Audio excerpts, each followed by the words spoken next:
Salam rahayu-rahayu buat saudaraku sekalian yang ada di mana saja.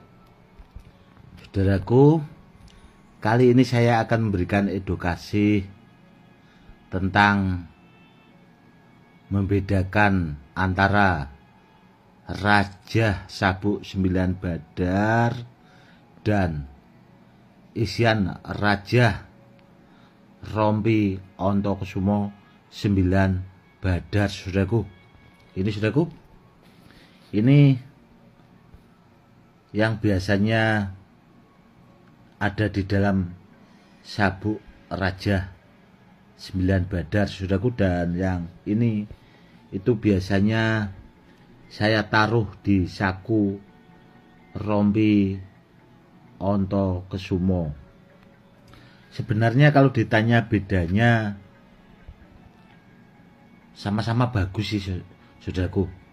Karena apa? Karena dengan media 9 jenis batu badar yang sama.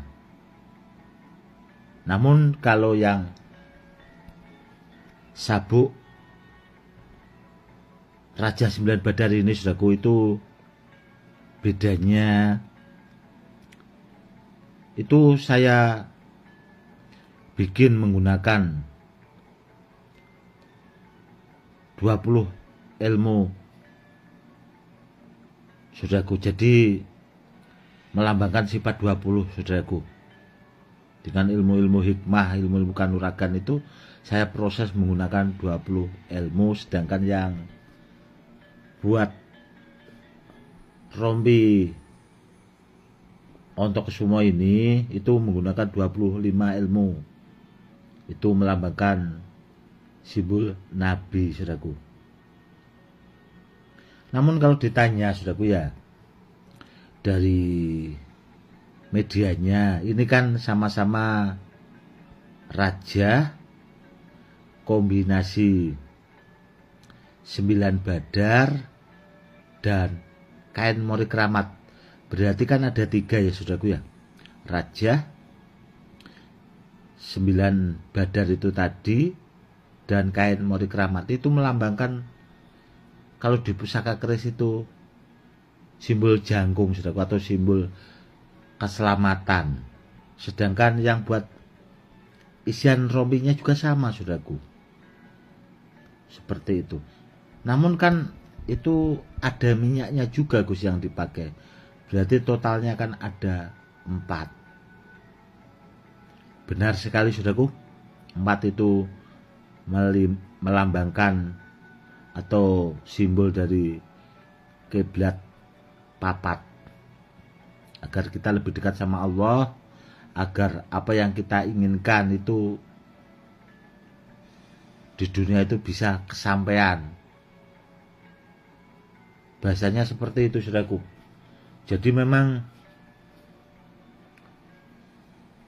Rajah Sabuk 9 Badar dan buat isian Rompi Ontokusumo 9 Badar ini memang sengaja jauh-jauh hari sih, saudaraku. Sebenarnya itu memang saya rancang secara khusus dan sangat detail sekali. Tidak hanya dengan ritual puasa, zikir, itu sangat lama sekali, saudaraku, prosesnya itu. Sangat lama sekali. Dan kalau ditanya soal tuahnya, saudaraku, ya, itu insya Allah, saudaraku, ya, karena memang benar-benar dengan riadoh, dengan puasa yang sangat lama itu tadi. Dan saya punya keyakinan, saudaraku, karena dari 9 Badar itu, saudaraku, ya, itu kalau cuma sekedar anti tembaknya itu insya Allah lebih mampu, saudaraku. Karena apa? Karena sedangkan Badar Pelosani saja itu, saudaraku, itu aja kalau cuma sekedar tembak mampu, apalagi Badarnya itu 9. Apa bahasanya itu, nggak lebih bagus lagi, yang jelas lebih bagus lagi saudaraku, karena kombinasi itu tadi. Seperti itu saudaraku. Dan kalau ditanya Gus itu kok apa yang punya Gus itu rajanya kok bagus kan, seperti itu bahasanya. Ya memang karena itu saudaraku, karena memang saya rancang secara khusus karena untuk memadukan antara raja dan badar saudaraku. Itu harus punya kemampuan khusus saudaraku, harus membidangi tentang raja, tentang jenis batunya badar juga. Itu tidak sembarangan saudaraku, tidak asal digabung-gabungkan seperti itu, tidak. Harus memahami. Dan orang-orang yang mampu melakukan itu, dia biasanya menggunakan kemampuan khusus saudaraku. Itu juga susah untuk belajarnya. Seperti itu. Yang jelas, sebagus apapun ya saudaraku ini medianya, pesan saya, gunakanlah dalam kebaikan. Gunakan dalam kebaikan saudaraku, karena hidup itu kan cuma sekali. Kalau kita berusaha untuk baik, insya Allah kita juga akan dipertemukan sama orang baik. Seperti itu. Dan benda-benda seperti ini saudaraku, harapan saya ke depannya, biar ke depannya bisa dipakai buat peninggalan ke anak cucu. Maka dari itu saya membuatnya juga tidak tanggung-tanggung saudaraku. Tidak tanggung-tanggung. Seperti itu. Jadi memang mikir saya biar sekalian yang jos gandos seperti itu saudaraku. Nanti kan kalau memang istilahnya itu dipakai buat peninggalan anak cucu ke depannya, itu kan biar bahasanya itu bisa merasakan hasil tuahnya. Seperti itu saudaraku yang saya harapkan. Yang jelas saudaraku ya, itu tadi intinya benda bertuah itu dipakai buat sarana dan kedepannya buat peninggalan ke anak cucu. Jangan sampai disalahgunakan saudaraku, karena kalau disalahgunakan juga nanti ya repot sendiri saudaraku. Karena apa? Karena kita juga akan menanggung dosanya kalau dipakai buat kejahatan. Kan seperti itu. Kan lebih baik digunakan dalam kebaikan.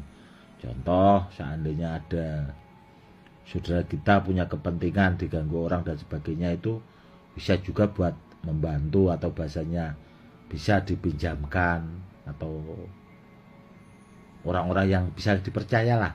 Karena apa? Karena benda-benda seperti ini kalau asal kita lepas ke orang saudaraku, itu yang dikhawatirkan itu biasanya itu hilangnya ya itu tadi, diambil sama yang kita pinjami, bahasanya itu ya pura-pura hilang, bahasanya seperti itu yang sering terjadi dari zaman-zaman dulu juga, dari nenek moyang juga seperti itu kan. Zaman dulu kan terkadang itu kalau orang nggak bisa dipercaya, zaman dulu itu pinjam benda bertuah gitu, tahu-tahu setelah dibawakan bendanya pura-pura hilang, ya sudah. Makanya pesan saya, kalau punya benda-benda bertuah seperti ini, disimpan baik-baik dan ya berhati-hati saudaraku. Seandainya kita bawakan harus sama orang yang memang bisa dipercaya, kurang lebihnya seperti itu saudaraku. Oke saudaraku, mungkin cukup sekian dulu ya saudaraku, edukasinya itu tadi, membedakannya antara Raja Sabuk 9 Badar dan isian Raja Rombi Ontokusumo. Itu bedanya cuma di ilmunya itu tadi saudaraku, cara pembuatannya itu tadi saudaraku. Karena yang satu menggunakan 20 ilmu yang melambangkan sifat 20, dan yang satu ini menggunakan 25 ilmu hikmah saudaraku. Itu simbol Nabi, sifat 20 dan simbol Nabi itu sama-sama hebat, sama-sama kuat saudaraku. Dan saya selalu berharap benda ini kedepannya itu bermanfaat buat anak cucu kita, Oke, saudaraku, mungkin cukup sekian dulu edukasi kali ini, semoga lebih bermanfaat. Salam rahayu-rahayu, salam hormat saya, Gus Edi.